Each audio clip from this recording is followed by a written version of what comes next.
my review for its 2003 remake, and that is, of course, the 2003 version of the Texas Chainsaw Massacre. Now, this one, now, of course, before this film got released, last time they did Texas Chainsaw was back in 1995 or 94, one of the two.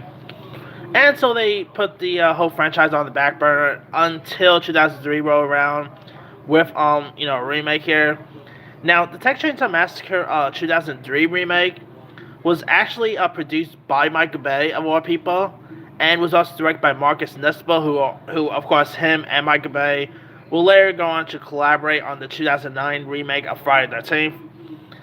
And I gotta say, I admit, I'm one of the rare folks who didn't mind the 2003 remake. I really had a fun time with it. I mean, this time around, you got a group of young travelers, including Aaron, played by Jessica Biel, and you also have Andy, played by Mike Vogel, and Morgan, played by Jonathan Tucker, who comes across an isolated rural home while driving through Texas, and unfortunately for them, the house of the residents of a family of deranged backward killers, most notably the character of Leatherface, this time played by Andrew Bannerasky, who, by the way, he's made my second favorite actor in the trailer, right behind Gunnar Hansen, of course. And of course, Leatherface begins hunting them one by one. And I gotta say, the 2003 one definitely had some really cool kills to it. Definitely, had some of the characters weren't all that likable, let's be for real. But I still really thought they were good. I mean, believe it or not, the kid from The Ring, David Dorfman, he was also in this too. So he was definitely a horror kid back then.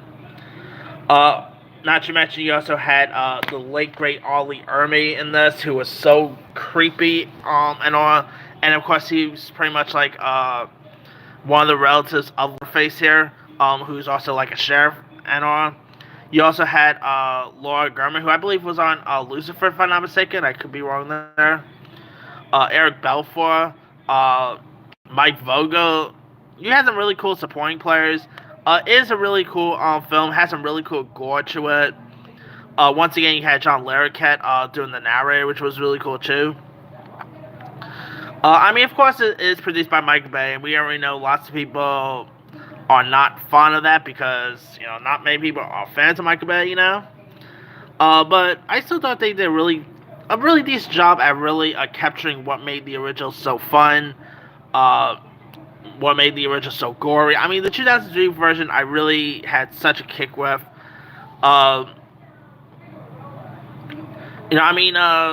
Several crew original world actually involved as well, include like Tobe Hooper and Kim Henkel served as co-producers, so at least they were somehow involved here. I mean, it's definitely a really decent one. Here, messed up characters, but they still at least get their due by getting killed off one by one. This movie, of course, got released all the way back on October 17, 2003. Made about 107.4 million. Made some really good dough. I mean, this is a really solid movie. Worth checking out. It is really fun, cool gore. I really got a kick out of this. So if you guys have never really seen the 2003 version, go watch it. It's a really fun one. Anyway, let me lead you guys. Have you ever seen the 2003 version of, the 2003 remake of almost said Nightmare on Elm Street? Have you ever seen the 2003 remake of the Texas Chainsaw Massacre? If so, what's the story? Were you a fan of it? Were you not a fan of it? Favorite scenes? Favorite moments? Which one do you prefer? Do you prefer the original or do you prefer the 2003 remake? Drop comments below. Don't forget to like, subscribe, hit that bell for notification. This is Simu signing out.